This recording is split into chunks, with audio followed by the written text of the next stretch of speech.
Health টিপসে আপনাদের সবাইকে স্বাগতম জানাচ্ছি। আমাদের আজকের আলোচনার বিষয় মাসিক হবার কতদিন আগে বা পরে কন্ডোম ছাড়া সেক্স করা নিরাপদ। মাসিকের সময় শারীরিক মিলন করলে গর্ভধারণের সম্ভাবনা থাকে না, তবে এই সময়ে শারীরিক মিলন থেকে বিরত থাকাই ভালো। বৈজ্ঞানিক ভিত্তিতে জানা যায় মাসিক হওয়ার 7 দিন আগে ও পরের সময় শারীরিক মিলন করলে গর্ভধারণের সম্ভাবনা কম থাকে এবং এর মাঝামাঝি সময়গুলোতে গর্ভধারণের সমূহ সম্ভাবনা থাকে। জন্ম নিয়ন্ত্রণের জন্য সকলেই গর্ভনিরোধক ট্যাবলেট কিংবা কন্ডোমের উপরই ভরসা করেন, কিন্তু আধুনিক পদ্ধতি ছাড়াই সম্পূর্ণ প্রাকৃতিকভাবে জন্ম নিয়ন্ত্রণ করা যেতে পারে। এই সম্পর্কে ধারণা থাকলে চিকিৎসকের কাছেও যাওয়ার প্রয়োজন পড়ে না। মহিলাদের স্বাভাবিক ঋতুচক্র প্রাকৃতিকভাবে নির্ধারিত। এতে এমন কিছু দিন রয়েছে যাকে নিরাপদ দিন বা সেফ পিরিয়ড বলা হয়। এই দিনগুলিতে সহবাস করলেও গর্ভধারণের ঝুঁকি থাকে না। সেফ পিরিয়ডের দিনগুলিও প্রকৃতিগতভাবে নির্দিষ্ট, এই কারণেই একে প্রাকৃতিক পরিবার পরিকল্পনা বলা যেতেই পারে। চিকিৎসকেরা একে অনেক সময় ক্যালেন্ডার পদ্ধতিও বলে থাকে। এই পদ্ধতি কার্যকর করতে অবশ্যই জানা দরকার ঋতুচক্রের নিরাপদ দিন কোনগুলো। এই পদ্ধতির জন্য সবার আগে জানতে হবে মাসিক ঋতুচক্র নিয়মিত হয় কিনা, হলে তা কতদিন অন্তর অন্তর হয়। সবচেয়ে কম যতদিন পর পর মাসিক হয় তা থেকে 18 দিন বাদ দিতে হবে। পিরিয়ড শুরুর প্রথম দিন থেকে এই দিনটি হলো প্রথম অনিরাপদ দিন। আবার সবচেয়ে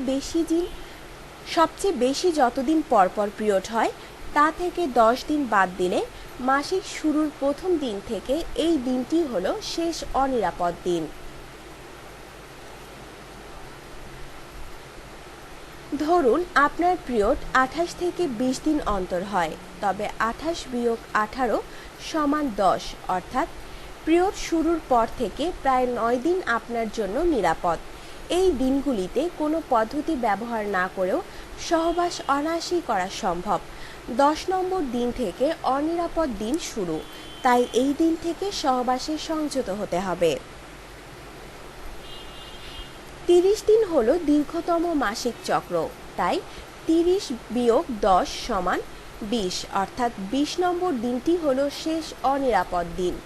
21তম দিন থেকে আবার অবাধে সহবাস করা যেতে পারে। এতে গর্ভধারণের সম্ভাবনা নেই, তবে এতে 10 থেকে 20 দিনের মধ্যে অবাধ সহবাসের ফলে গর্ভধারণ হতে পারে। এই বিষয়টি সহজভাবে বোঝালে পিরিয়ড শুরুর প্রথম 7 দিন ও শেষের প্রথম 7 দিন সহবাস করা নিরাপদ। তবে পিরিয়ড নিয়মিত না হলে এই পদ্ধতি কার্যকর হবে না। এছাড়াও প্রাকৃতিক জন্ম নিয়ন্ত্রণ 80% নিরাপদ। সাধারণত পিরিয়ডের হিসেবে গণ্ডগোল অনিরাপদ দিবসের সহবাস, অনুমিত পিরিয়ডের ফলে প্রাকৃতিক গর্ভনিরোধকের পদ্ধতি ব্যর্থ হতে পারে। তাই সঠিকভাবে জানতে একবার অন্তত চিকিৎসকের পরামর্শ নেওয়া প্রয়োজন। আবার কিছু কিছু পুরুষের শুক্রাণুর আয়ু বেশি হওয়ায় তারা এতে সাফল্য নাও পেতে পারে। সেক্ষেত্রে অনিরাপদ দিবসের 2 দিন বাড়িয়ে নেওয়া প্রয়োজন।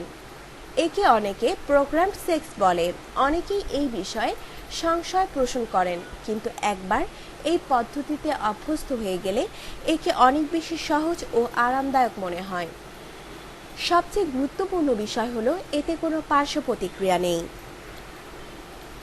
আপনার জীবনকে আনন্দময় করে তুলতে এবং বিভিন্ন স্বাস্থ্য টিপস ও পরামর্শ পেতে আমাদের চ্যানেল সাবস্ক্রাইব, লাইক ও শেয়ার করবেন। ধন্যবাদ।